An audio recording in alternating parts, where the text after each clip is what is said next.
encore plus extraordinaire. J'avoue que quand j'ai vu ça, je me suis un petit peu frotté les yeux pour voir si ce que je lisais était exact.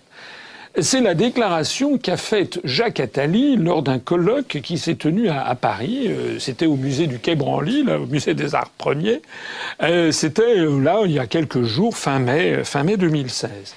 Je rappelle que Jacques Attali, c'est ce monsieur qui s'est toujours trompé sur tout, mais qui, semble-t-il, est en mesure de donner ses instructions à tous les présidents de la République successifs. Il y a eu Chirac, Mitterrand, Chirac, Sarkozy et maintenant Hollande. Et c'est monsieur Attali qui, je vous le rappelle, il y a environ 1 an et demi de cela, était venu et nous avait expliqué aux Français que finalement Emmanuel Macron serait en gros le prochain président de la République et qui d'ailleurs il connaissait qui serait après lui. Bon, c'est d'ailleurs à partir de ce moment-là qu'on a eu droit au grand lancement de l'opération de marketing Macron. Eh bien là, ce qui s'est passé est assez drôle, enfin est assez incroyable, puisque Jacques Attali a été interrogé lors de ce colloque et quelqu'un lui a posé comme question de quoi Emmanuel Macron est-il le nom ? Et Jacques Attali a répondu textuellement ceci, alors je le lis pour ne pas me tromper. Monsieur Attali a répondu de quoi Emmanuel Macron est-il le nom du vide de la politique française. Il n'incarne que le vide, que cette gauche qui veut à la fois être au pouvoir et ne pas y être, parce qu'elle déteste la gauche de gouvernement.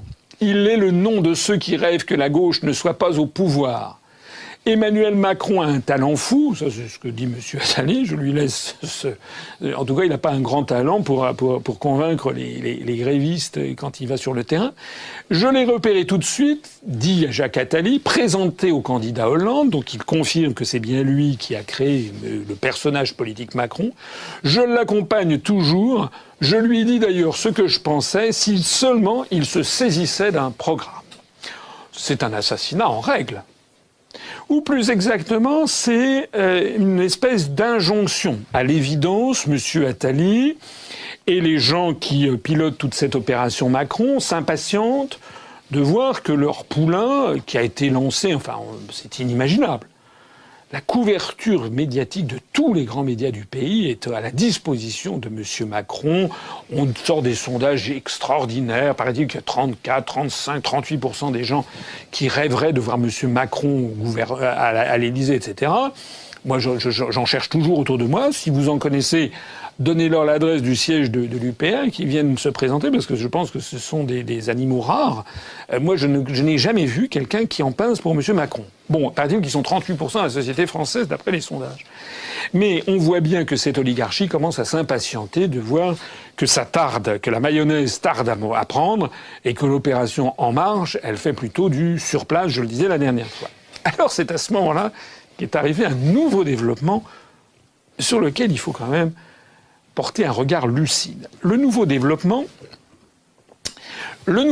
il s'est produit il y a quelques jours. D'un seul coup, toute la presse française nous a expliqué que, ça y est, le mouvement politique En Marche qu'avait lancé M. Macron il y a déjà 1 mois et demi, 2 mois, il avait eu droit à toute une couverture média, mais en fait, ça a fait flop.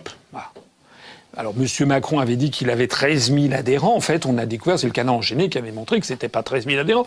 Il y avait eu 13 000 clics d'internautes qui voulaient voir par curiosité ce que c'était que ce truc-là. Entre un clic sur un ordinateur et adhérer, il y a une petite nuance.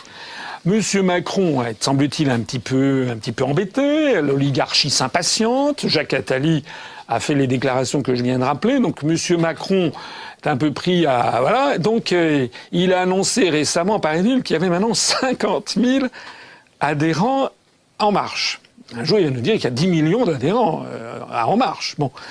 Comme évidemment personne ne le croit, il a lancé un nouveau truc qui s'appelle les marcheurs.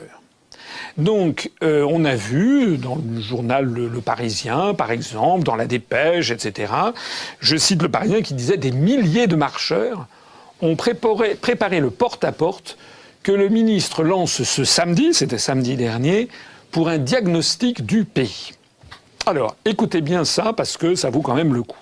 Alors, ce dont il s'agit, c'est ce que les spécialistes de marketing appellent du storytelling. C'est un mot d'américain qui veut dire on raconte une histoire. C'est un scénario, c'est de la politique spectacle. Ça s'inspire probablement de cette série Game of Thrones, où il y a des marcheurs blancs, qui sont d'ailleurs des zombies, qui parcourent un pays. En réalité, cette opération des marcheurs Macron, c'est une opération qui a déjà été faite. Alors, à l'origine, c'était la technique des témoins de Jéhovah, mais c'est surtout une technique qui a été développée aux États-Unis sous Obama pour préparer une campagne. Donc, la vraie raison de ce qui se passe en ce moment, c'est que M. Macron n'a aucune idée. C'est un simple perroquet de l'oligarchie. Et comme il n'a pas d'idée, eh bien, il est allé trouver une société spécialisée en la matière, une société de communication, et dont on connaît le nom. Cette société s'appelle Liegey Müller-Ponce. Et il y a un journaliste, que j'ai d'ailleurs déjà cité, je crois, dans un entretien antérieur, Meurice, de France Inter, et qui a révélé au public ce que tous les journalistes politiques français savent, mais n'osent pas dire. Tous les journalistes politiques français savent ce qui se cache derrière les marcheurs de Macron. La société Liegey Müller-Ponce. Seul il y en a un qui a lâché le morceau. Cette société Liegey Müller-Ponce, allez sur son site internet. Liegey Müller-Ponce est une start-up en stratégie électorale fondée par Guillaume Liegey, Arthur Muller et Vincent Ponce, 3 passionnés de politique et de nouvelles technologies qui se sont rencontrés pendant la campagne de Barack Obama en 2008. Progrès de la recherche en sciences politiques, open data, big data, nouvelles technologies, nous proposons aux candidats et aux élus des outils qui révolutionnent leur manière de faire campagne et d'interagir avec les citoyens. Alors, cette société se prévaut sur son site internet d'avoir d'ailleurs organisé la campagne de porte-à-porte pour le PSOE en Espagne en 2015, en s'inspirant de la campagne d'Obama. Ça n'a d'ailleurs pas finalement porté chance, puisque, je le disais tout à l'heure, les élections qui ont eu lieu en Espagne, finalement, n'ont pas dégagé de majorité convaincante pour aucun des camps. Mais tout ceci pour dire quoi? Mais pour dire que les marcheurs de Macron, quand on voit des milliers de marcheurs qui se mettent en route, c'est faux. C'est un mensonge. Les journaux qui ont montré ça, on a vu 4-5 personnes à Lille, des jeunes, et puis 1 ou 2 à Toulouse. C'est tout. Il y a fort à parier. C'est presque sûr que ces fameux marcheurs de Macron sont en fait des figurants payés par la société en question. Et s'ils ne sont pas payés, on a dû leur promettre, je ne sais pas quoi, une bonne bouffe ou un truc comme ça. Il n'y a pas d'autre raison. Est-ce que vous connaissez autour de vous des gens qui se sont mis en marche pour Macron? C'est se foutre de la gueule du monde. Et c'est d'autant plus se foutre de la gueule du monde, je suis grossier, mais ça le mérite, qu'il faut quand même aussi un moment prendre un peu le recul des choses. Monsieur Macron est ministre de l'économie.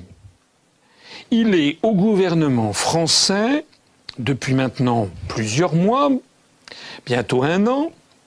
Il est au gouvernement français l'un des principaux ministres. On parle d'ailleurs de lui comme d'un espèce de vice-premier ministre. Et vous avez ce monsieur qui n'a été élu par personne, qui est un quasi-vice-premier ministre, et qui nous dit, sérieux comme un pape, qu'il envoie des marcheurs. On voyait dans le reportage du journal La Dépêche, où c'était des élèves de terminale, qui allaient faire du porte-à-porte à Toulouse, où ils se faisaient jeter évidemment par les gens, pour établir un diagnostic du pays. Monsieur Macron est le vice-premier ministre. Il a besoin de garçons de terminale pour aller demander aux gens quel est l'état du pays.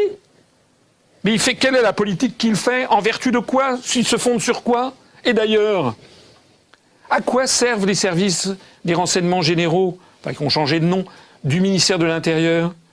À quoi servent les dizaines et dizaines de milliers de fonctionnaires du ministère des Finances qui sont sous les ordres de M. Macron et qui font remonter constamment à son cabinet des quantités d'informations sur la société française? Cette affaire Macron montre d'une façon allégorique, incroyable, à quel point en fait les élites qui dirigent la France ont perdu la raison.